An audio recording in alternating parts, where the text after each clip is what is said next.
The only easy day was yesterday.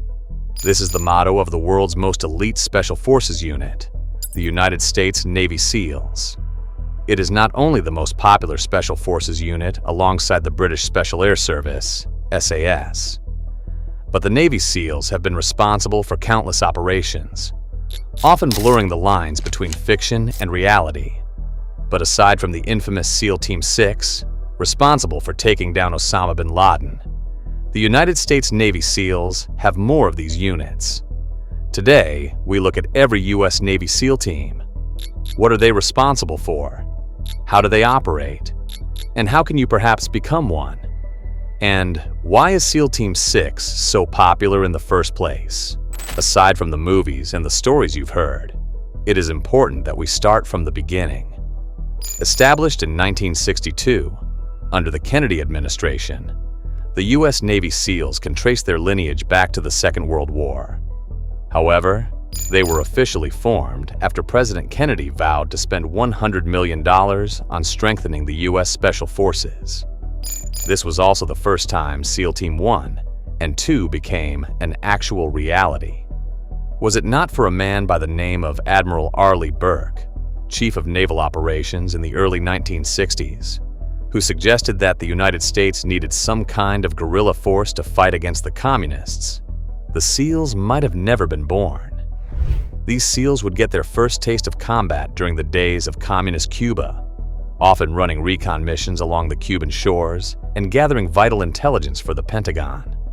But the SEALs would first operate under the name of SEALs in the Vietnam War, rising to elite prominence during the Cold War, but only gaining public notoriety in the 1990s and 2000s. Think back to being a kid in the early 2000s and listening to stories about the Navy SEALs, and you will quickly recall how many people wanted to be a part of the SEALs. With the mystique of only the best and most elite soldiers ever being part of the U.S. Navy SEALs, there were a lot of questions about how many SEALs or even what they were up to.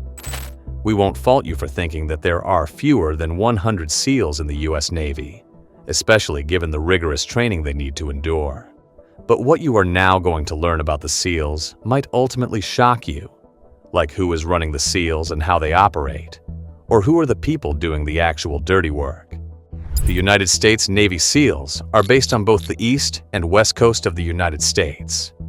SEAL Teams 1, 3, 5, and 7 find themselves based at the Naval Amphibious Base Coronado in California, while SEAL Teams 2, 4, 8, and 10 are based at the Joint Expeditionary Base Little Creek in Virginia. Moreover, WARCOM includes 2 special vehicle delivery teams and 3 specialized boat teams that often back them up. These units are what make up the bulk of the U.S. Navy SEALs, which have an active force of more than 3,000 members, with another 200 in reserve. But 3,000 members sounds a lot when you consider the U.S. Navy operates only 8 teams. Yes, SEAL Team 6, the most famous of the bunch, was once considered part of the original SEALs, but they have recently been rebranded as DevGru. We will get to them in a second. But for now, it is important to look at how these teams are structured. WARCOM is broken down mainly into 4 groups. This is Groups 1, 2, 4, and 8, with Group 11 being the reservists and DevGru playing a vital role in the development of these SEALs. Each group has its own specialty and has a responsibility of its own when it comes to missions and training. Let's have a deeper look at exactly how these groups work and their responsibilities. Naval Special Warfare, Group 1. Based at the Naval Warfare Base in San Diego, California, NSWG-1 oversees SEAL Teams 1, 3, 5, and 7, while also running point on 2 powerful overseas units. These are based in Guam and Bahrain. These units are some of the heavy hitters, and often the units often found in modern combat zones. Their main responsibility is the Middle East, Korea, and the Western Pacific, which means that these units are generally quite busy and have a lot of ground to cover. Since many of the modern conflicts kick off in the Middle East, NSUG-1 is perhaps the most overworked of the units, having been deployed in almost every conflict in the Middle East. Perhaps most famous is the deployment of SEAL Team 3 with legendary sniper Chris Kyle, who unfortunately lost his life following his service. Moreover, these SEAL teams can be deployed in virtually every environment, ranging from jungle to urban warfare, but they are often responsible for a lot of intel gathering missions. If you've ever seen a mission carried out in the Middle East, it is very likely that either SEAL Team 1, 3, 5, or 7 might have been responsible for raining hell down on enemies of the United States. Essentially, this group is one of the most advanced and tactically adept units in the world, with the ability to change the tide of war in an instant. But what about the rest of the SEALs? Naval Special Warfare Group 2, based out of Virginia. NSWG-2 controls SEAL Teams 2, 4, 8, and 10.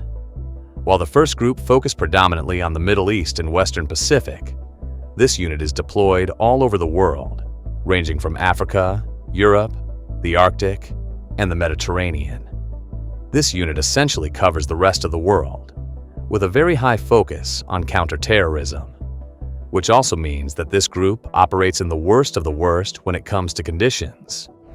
Moreover, this SEAL team also operates a wealth of forward operating units, such as Team 10, which operates from Stuttgart in Germany, and Team 8, which operates from Spain. Having these forward positions is absolutely essential and ensures that the United States Navy SEALs can deploy within hours to virtually any place in the world. Naval Special Warfare Group 4. Next is NSWG-4, the third in the line of United States WARCOM groups. This unit is also based out of Little Creek, Virginia, and controls the United States Navy's Special Boat Divisions. Unlike the SEALs themselves, these guys are not part of the club, if you'd like to call it that, but they play perhaps one of the most critical roles in the U.S. Navy. NSWG-4 is responsible for getting SEALs in and out of hot spots, especially when they need to complete missions in extremely hostile zones. If you are a fan of television shows like Movies, and you see operators riding boats deploying the SEALs, and later having to extract them again, these are the men responsible for this. They can also operate all over the world, even parachuting with their boats for specific deployments. But there is one more group that is tasked with the same supportive role. Naval Special Warfare Group 8. The NSWG-8 is one of the most advanced tactical units in the U.S. Navy. These guys operate out of Virginia as well, but also have a base at Pearl Harbor. If the SEALs need any kind of vehicle or submarine, NSWG-8 will be the ones to provide this, and it is their responsibility to help bring SEALs up close to targets before things go loud. As part of NSWG-8 are the two Special Reconnaissance Teams, or Scouts as many people would like to call them. These units are highly impressive, and they need to collect intel before a mission can even take place. Imagine a target being located in the heart of Pakistan, and now the United States needs to track the target before calling in a strike. Instead of sending in the SEALs, the SRT could be used to determine patterns and when it will be the best opportunity to strike. Navy SEAL Warfare Group 11. There is one more unit that is often overlooked, and this is Navy SEAL Warfare Group 11. This group commands the United States Navy SEAL Reservists, which constitutes SEAL Teams 17 and 18. Yes, bet you didn't know the United States actually has a SEAL Team 17 and 18. SEAL Team 17 operates directly from Coronado, while SEAL Team 18 is largely responsible for operations from Virginia.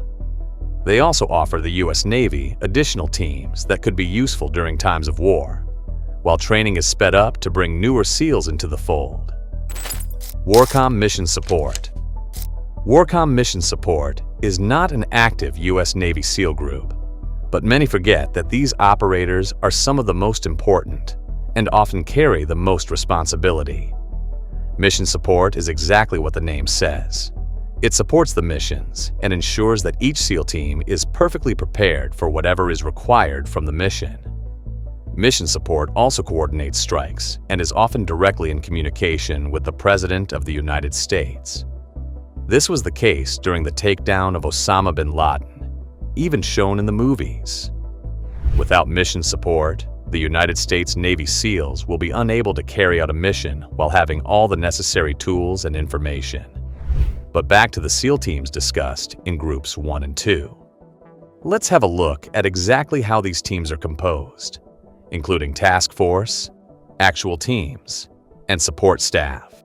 Contrary to popular belief, SEAL teams rarely operate alone. They often work hand in hand with SWCS teams, SDV operators, crypto specialists, and even cyber warfare specialists for the most tech-driven operations. A typical team consists of 2 to 4 task units, with another 2 support units. This means that when you add up the numbers, including all the task forces, support units, and other extras that make the mission possible, a single U.S. Navy SEAL team can quickly reach up to 300 operators. The task units themselves are not clearly specified, but you can expect a task unit to have between 32 and 64 operators. Alongside them is the Special HQ unit, which consists of a smaller group of operators, often responsible for mission coordination and communications. A lieutenant commander or commanding officer will usually lead the SEAL team depending on the mission. Usually, they are flanked by an experienced, senior enlisted SEAL. But the rabbit hole goes even deeper. If you've watched films on the SEALs, you often see small groups, not 32 or 64 highly trained operators conducting a mission. In fact, these teams can be broken up into smaller groups, operating with only 16 men at most. But larger missions such as Operation Neptune Spear might demand a larger operating crew. SEAL teams will break down into groups of 4 or 8, but configurations can depend on the mission, with 2-man sniper teams often providing overwatch for boots on the ground. But when a platoon has been deployed, it will also have a very specific hierarchy that needs to be followed. At the front will be the team leader or shot caller. This person is responsible for the largest part of the decision-making, and they will also be held responsible if something goes wrong. A demolition expert is often part of the team, ensuring a specialized person can make things go boom, while the rest of the crew are the assaulters. As mentioned a moment ago, a sniper or scout is usually deployed as well, with his main goal being to protect U.S. troops and making sure that everyone can get in and out without a problem. But there is one unit we haven't mentioned, formerly known as SEAL Team 6. The one unit that has been popularized by the media and many of its operators speaking out is none other than DevGRU. Formerly known as SEAL Team 6, this unit was formed during the Cold War, with the intent of throwing off the Soviet estimates of how many SEAL teams the United States was operating. By itself, SEAL Team 6 is impressive, having been a part of some of the most prolific and historically significant missions the world has ever seen. In fact, their missions rarely, if ever, make the headlines, and many people think they operate the same way as the other SEALs. DevGRU reports directly to JSOC, which is the Joint Special Operations Command, and doesn't fall under the Navy, nor does it fall under the Army. These guys report directly to the United States Department of Defense and can be deployed by the President directly. But to become part of SEAL Team 6, well, that is another challenge in itself. In fact, SEALs need to already be part of other SEAL teams, and then they are lucky to be sourced by DevGRU if they make the cut, and there is room for them. This unit is perhaps the most elite in the U.S. Navy, and they get the very best in terms of weaponry and technology. In fact, similar to Delta Force, rumors even suggest that DevGRU receives a blank check when it comes to funding.